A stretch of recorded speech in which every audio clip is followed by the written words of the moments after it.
Hey there, hola, hello, wrapping up Hispanic, Latino, Latinx, Latina Heritage Month with some reading selections from PerfectionLearning. I'm Michael Guevara, your bow tie literacy guy. And I'm going to start today with Secret of the Moon Conch by David Bowles and Guadalupe Garcia Macal. And full disclosure, Guadalupe and I used to teach together, so she and I ate lunch together every day. So I may be a little biased about this book, but I think you are going to love it. You know, it starts with the story of Calixto, who is desperate to escape and save his people from the invading Spanish conquistador, and so he throws this moon conch into the ocean, a desperate plea to the gods. 500 years later, Citlali is having to flee her home in Mexico. Her abuela has died, and these gangs are overtaking their community, their neighborhood, and so she is forced to cross the border and to seek out her father, who is in the United States. And so on her last night before she leaves for the United States, she is at the beach with her friends, and she finds this conch with these ancient writings on it. Little does she know, little does Calixto know, that through the moon goddess, that conch is going to bring them together and probably help themselves save each other. This is such beautiful storytelling with lots of action and adventure, as well as tracing you back to these, to just all the rich heritage of all the ethnic people who come from Mexico and their histories, and then blending that with a modern twist on the border and immigration and those issues, and bringing these two stories together. So it's such beautiful prose, so well written, and just such just moving all the time. And it's a delightful read that you'll really love for Hispanic Heritage Month.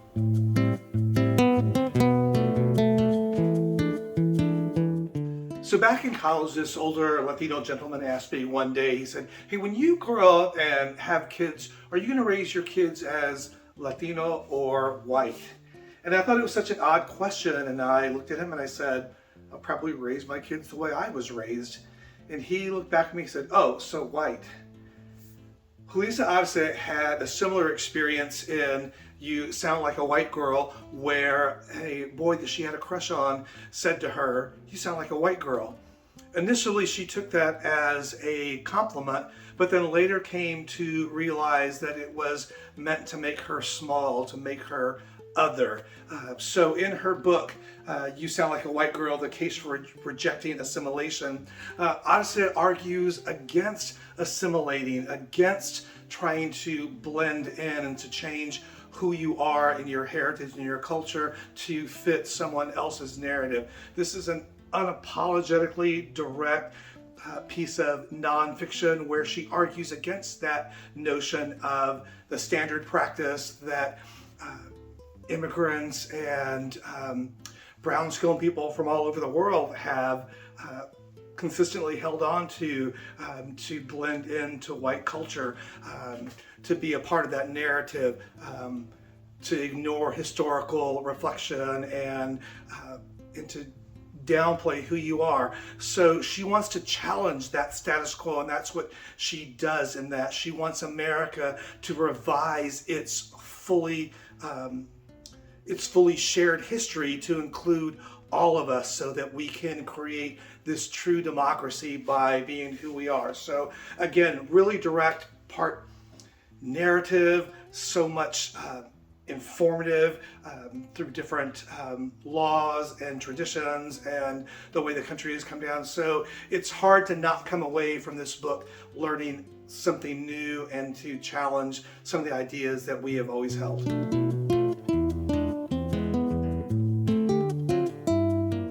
So I am going to have to absolutely work at not gushing over this next book, because I absolutely love it. It is Pedro and Daniel by Federico Eribia, and it is completely gorgeous. It is about two brothers, and really, if you've grown up with brothers, you know what it is to grow up with brothers. There's the pain and the torture, but also the laughter. But in this book, that pain and torture is different because it also comes through the physical and mental abuse from their mother, who had, we know, had to have some kind of mental illness that she takes out on these two brothers. But it is beautifully told. They are growing up in the early 70s in Ohio, Mexican boys in a place where there aren't a lot of Mexicans. And so the story is told through all these dichos, which are wise sayings, proverbs, and you learn so much about their experience, their closeness as brothers, and you follow them through their lives and the directions the different directions and paths their lives take, but how strong that bond of brotherhood is to the very end and to the inevitable end. And so it's just, again, completely gorgeous. Those Spanish dichos, those Mexican dichos, just add so much richness and culture and color to this story. You're going to absolutely love it.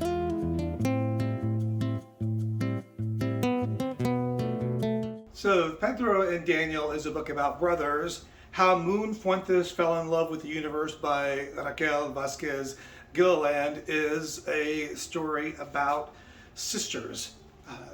Moon and her sister Star, and they have to explain to everyone that yes, those are their real names.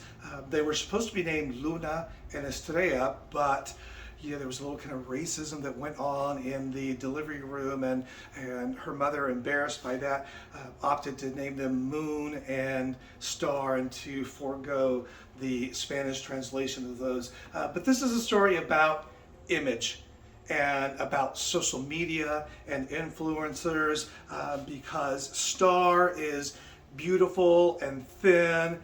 She is everything that Moon is not. And so when Star is picked to go on a social media tour with an influence with other influencers, Moon is also there with her as her photographer and selling her merch. But not everyone is as enamored by the life and the pictures that they see on social media and can see beyond that. And so this is ultimately a story of sisters who are divided by suitors, and a flip in social media popularity, and kind of the realization that sometimes other people's love is conditional.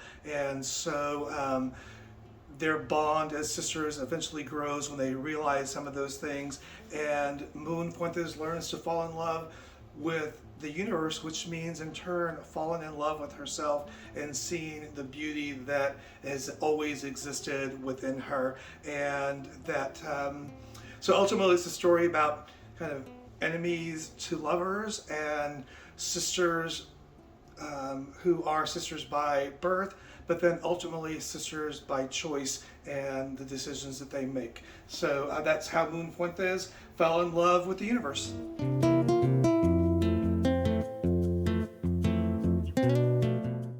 Some books are just fun, and Mexikid, a graphic memoir by Pedro Martin, is one of those books. It is so much fun, delightful, funny. It is the story, it's his memoir, so he's telling the story of this family, of this Mexican boy who, like many Mexicans, is torn between their life in the United States and their life in Mexico.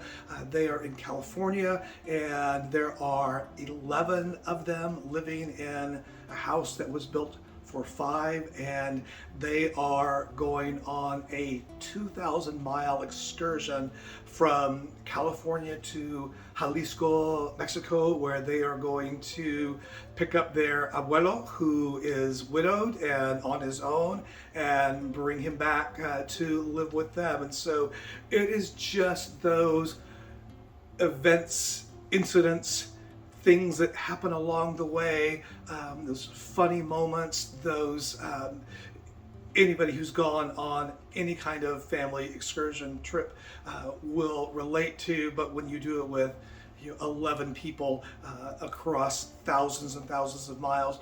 But it is also poignant as well too, because again, he's recognizing things about his culture and the suffering and the sacrifices that his parents made to give them the life that they have. And so again, just a fun book, quick, easy read, delightful. Young and old are going to love this book. So I would urge you to pick up a copy because you're just going to enjoy it.